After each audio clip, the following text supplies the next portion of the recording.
how many transgender Americans have been mass shooters over the last 10 years? Too many. Okay, now 5 is a lot, right? I'm gonna give you some credit. Do you know how many mass shooters there have been in America over the last 10 years? Counting or not counting gang violence? Great. John Solomon's reporting on Just the News that he's passed. Yes, is this what I'm hearing? Yes, can I get it here? I mean, yes. Wow, right here, we're having this moment, guys. Let's go around the horn, Gino. You were continue on the horrendous news that Charlie Kirk has passed. All right, somebody died. Charlie Kirk, man. Rest in peace, the brother. Rest in peace, Charlie Kirk, man. I had to look him up. I didn't even know much about, bro. I'm being honest with y'all. Look, I was like, is he a politician? Nah, a political activist, an author, media person. So he a YouTuber. Let's see what's up with. Oh. Let's see what's up with him, dawg. Let's go. This is breaking news. At 31 years old, Charlie Kirk, founder of Turning Point, most notably on the biggest or tied with biggest Jubilee video in the 1 versus 20 series, political commentator, friend of Donald Trump. A lot of people on our side of the internet know him as an antagonizer, has passed away doing one of his prove me wrongs at the University of Utah.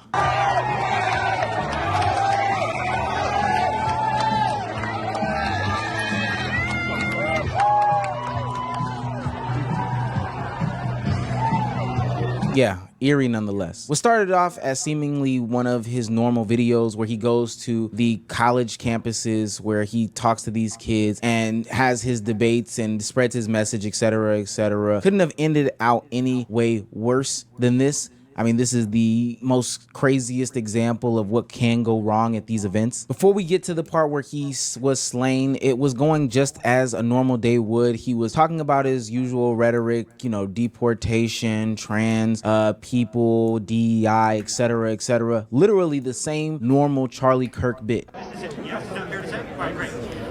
So do you know how many transgender Americans have been mass shooters over the last 10 years? Too many. Okay. It's 5. Okay, now 5 is a lot, right? I'm gonna give you. And this was only moments before he got to the question, which would ultimately be the last one that was posed to Charlie Kirk, where someone asked him, do you know how many mass shooters there have been in the last 10 years in the United States? In which Charlie responded, is this counting or not counting gun violence? Before the fatal shot was delivered to his neck, which left him slumped over in his chair. Now, of course, I'm not gonna show you anything on this video that is graphic. And I just wanna give anybody a fair warning who does go and seek that video out. It is extremely graphic. Like, there's a video of him, the bullet entering his neck, blood spurting. Like, describing it in and of itself is graphic, but I just want to give a warning and a fair warning to anybody that goes out and seeks that video. It's graphic. You just have been warned. Pandemonium commenced. They rushed him off to the hospital, and there was a lot of speculation, but those that had seen the uncensored version kind of had a very good clue about it. And what seemed to be maybe an hour or two later, he was officially pronounced dead at the hospital. Confirmation came down from some right-wing media reports, but then ultimately the one that I went with and saw that I trusted, which is crazy to say, but Donald Trump tweeting it out was the actual reporting that, had me going. And some of the other political commentators like Myron Gaines and whatnot, those are the people that had me believing that this was to be true, plus the actual video in and of itself. Yeah, so I'm the chairman of the College Republicans of America. I had 5 students working the event with Charlie. The latest updates we're getting from those students, one whose friend is at the hospital and one who's a state rep in Utah, have both said that Charlie has passed. And that is unconfirmed by the news. This is just the word on the ground. As I record this video, the suspect is still at large. I know that people saw that old Bernie Sanders looking man that was in custody, but apparently that was not the man who did this said event. Apparently the shot came from like 200 yards away, and that person wasn't close enough or something like that, or 200 feet away, I should say. That person wasn't in that proximity, so they let them go. But the shooter is still at large. And as far as I understand now, there's also another shooting that happened in Colorado. So just a bad day in Utah as a whole, where multiple people are either being seen as casualties or fatalities. It's not like any good news coming out of this, depending on which side of the internet you sit on. There have been a lot of mixed reactions about Charlie Kirk in this situation on the internet, because Charlie Kirk is an extremely divisive person. I think it's worth it. I think it's worth to have a cost of, unfortunately, some gun deaths every single year, so that we can have the Second Amendment to protect our other God-given rights.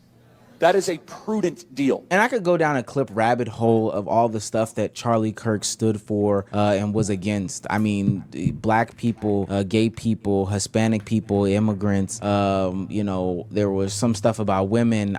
He is one of the people that are on the same side of a Myron Gaines, of a Nick Fuentes.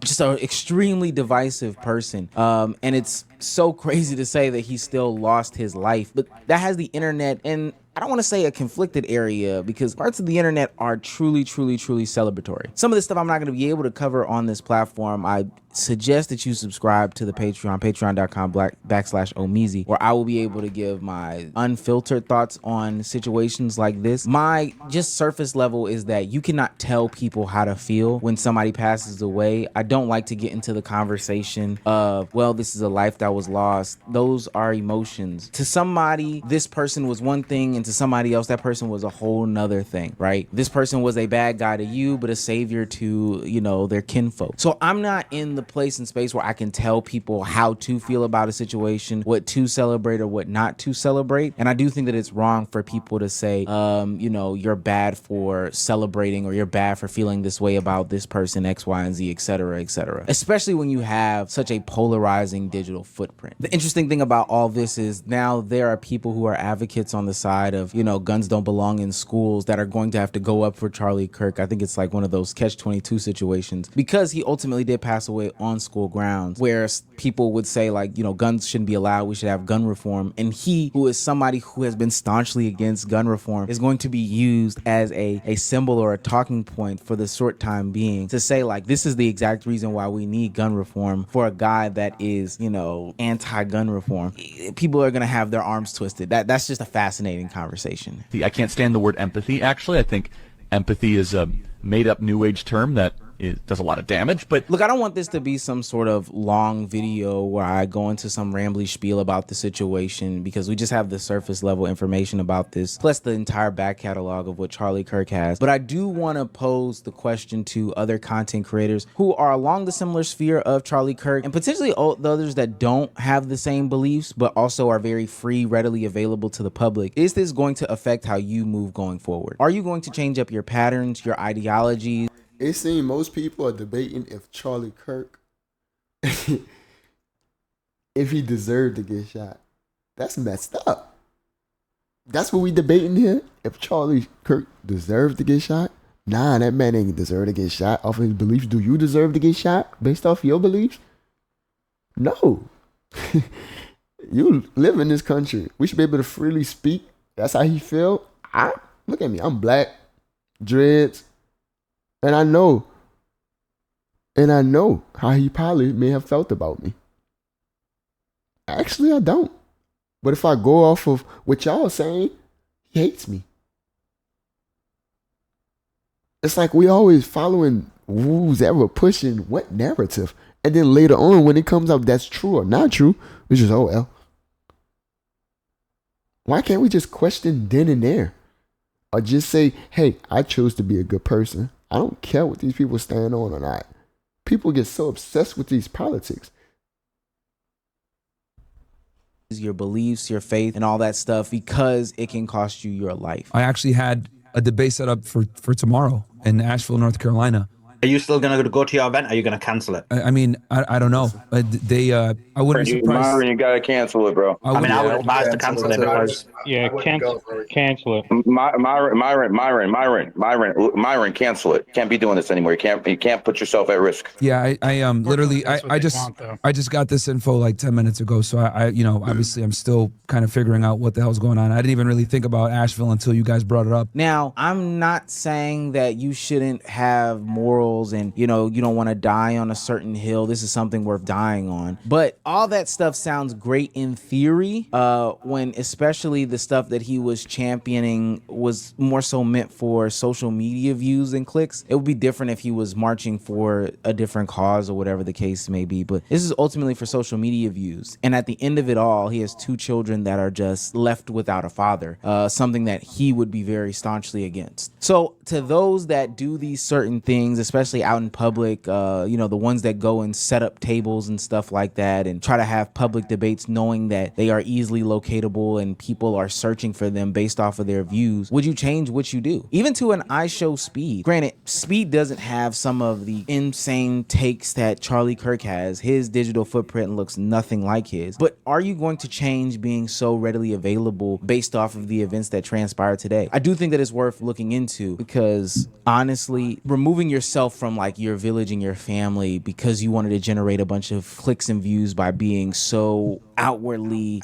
God, I want to use the right words here, so outwardly outrageous, hyperbolic, and so click driven that you want to get a point across. I don't know if it's worth it at the end of the day. In fact, I would say without a shadow of a doubt that it's not worth it. Like, sure, he might have moved the needle in a conversation or two when it came to maybe some more conservative viewpoints, but ultimately his kids are left without this. I wonder how this shapes the conversation when it comes to politics and the whole political climate. That's a video in and of itself.